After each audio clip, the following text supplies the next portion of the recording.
Hey everyone, and welcome to this explainer.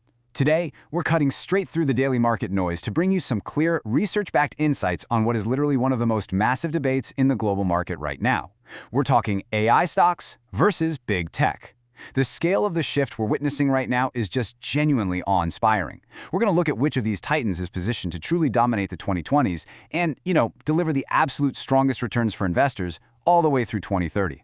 The lines are really starting to blur between these sectors, so if you're trying to position a portfolio for the next decade, you absolutely need to understand the mechanics of what's happening here. Okay, let's dive right into this. Here is our agenda for today.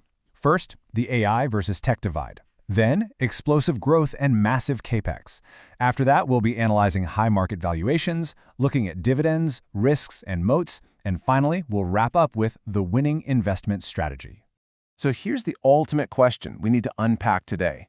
Who actually wins the next decade? Does the smartest money belong down in the foundational ground-level AI infrastructure layers, or is it safer and maybe even more profitable in the highly diversified, cash-rich tech giants? It's this fascinating tug-of-war, really, between the builders of the new economy and the current rulers of it. Let's start with Section 1, the AI versus tech divide. Now, the distinction here is absolutely crucial. Over on one side, we have your pure-play AI stocks. These are the companies laser-focused on the hardware, the chips, the foundries, the networking. But on the other side, we've got big tech. And make no mistake, a lot of big tech companies are essentially AI stocks today, right? They're pouring hundreds of billions into this, but they integrate that AI across hugely diversified revenue streams. We're talking cloud infrastructure, search, advertising, devices, the whole shebang. Basically, big tech uses AI to enhance the empires they've already built, whereas the pure plays, they're the ones building the actual physical foundation. Which brings us to a really brilliant investing concept you might have heard of, the picks and shovels play. Think back to the historical gold rush. The most reliable money wasn't actually made by the folks panning for gold in the rivers. It was made by the people selling them the picks and the shovels.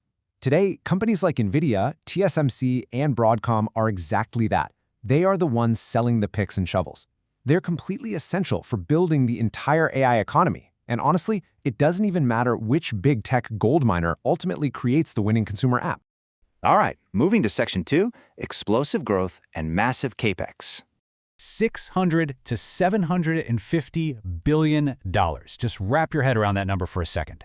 That is the forecasted capital expenditure for 2026 alone from hyperscalers like Amazon, Microsoft, Google, and Meta. And a huge chunk of this is directly related to AI. We're looking at dramatic, almost unprecedented increases from prior years just to fuel these data centers, secure the GPUs, guarantee the power supply, and expand networking. Goldman Sachs and other analysts are pointing out that this could drive literally trillions in infrastructure investment through 2030. And, well, here is exactly why they're spending so aggressively. The AI market itself, which sits around $391 billion for 2025, is projected to reach an absolutely staggering $3.5 trillion by 2033. Actually, some forecasts even push that up to $4.8 trillion. We are looking at compound annual growth rates somewhere between 26 and 36% across various segments. So the big takeaway? This isn't just market hype. This is a physical infrastructure build-out on a truly historic scale. But this digital revolution demands a massive physical toll. Data center power demand is projected to jump by 160% by 2030. And the demand from these hyperscalers is just insatiable. The backlogs are enormous. And AI inference, which is the everyday usage of these models once they're built, is really only just now ramping up alongside that initial training phase. Which leads us perfectly into Section 3, analyzing high market valuations. It is the critical question every single informed investor has to ask right now. Are these sky-high valuations actually justified, or expectations just vastly outrunning reality? To get a real answer, we've got to pivot away from the flashy headlines and look directly at the underlying financial metrics. Let's break this down. Look at the PE ratios for the pure-play AI companies. For leaders like Nvidia, their forward multiples have actually compressed relative to their massive growth rates. Their PEG ratio actually suggests there's real value momentum there. Nvidia isn't just a tiny high flyer anymore, it's a massive cash flow machine. Now on the flip side, big tech averages around the high 20s for forward multiples. Companies like Amazon are showing reasonable multiples when you consider their cloud leverage, and others like Meta and Alphabet offer some really attractive entry points relative to their strong legacy cash flow ballast. And this highlights a vital conclusion from market analysts, perfectly summed up by this quote: earnings growth supports it, unlike pure bubbles of the past. Yes, for sure, the Magnificent Seven and these expanded AI groups are trading at premiums to the broader market. But broader AI-exposed industries are already seeing revenue per employee growth up to 3 times higher than average. The productivity gains we're seeing are real, and there is genuine earnings momentum backing this whole story up. On to Section 4, Dividends, Risks, and Moats. So, in a sector defined by these explosive capital expenditures and breakneck technological shifts, we really have to ask, where is the stability? How does an investor actually find some safety and ballast during periods of really high market volatility? Well, the answer lies in how these two groups handle their capital return.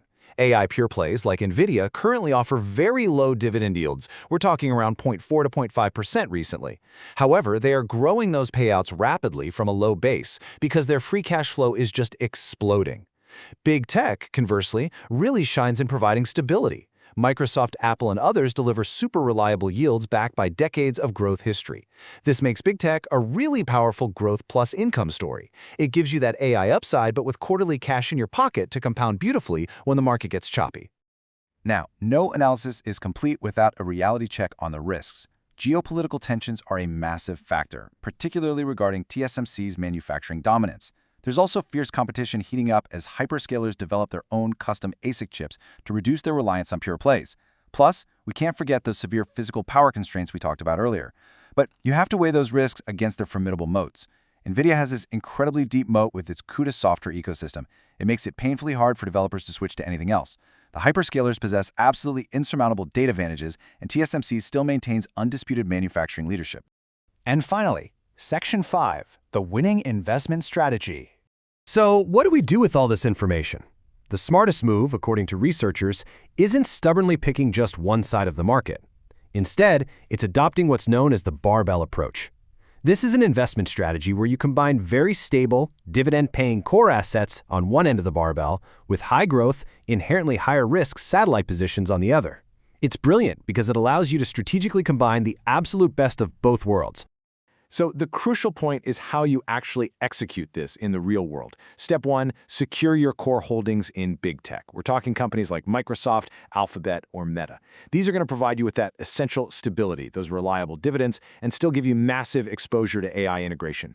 Then, step 2, you add those satellite positions in pure AI infrastructure like Nvidia and TSMC. These foundational layers give you the asymmetric upside required to truly capitalize on this multi-trillion-dollar build-out over the next 10 years. History shows over and over that technological revolutions richly reward early believers who stay the course and don't just sit on the sidelines. The trillions in capex, the exploding demand for compute, and the very real productivity gains all point in one direction for the intelligent economy. But ultimately, it all comes down to how you choose to balance your portfolio. So to end this explainer today, I'll leave you with this final thought to ponder as you do your own research. Which camp are you currently leaning toward? Are you weighting your portfolio heavily towards the AI pure plays, or are you seeking the integrated safety of big tech? Thank you so much for learning with us today, and stay focused.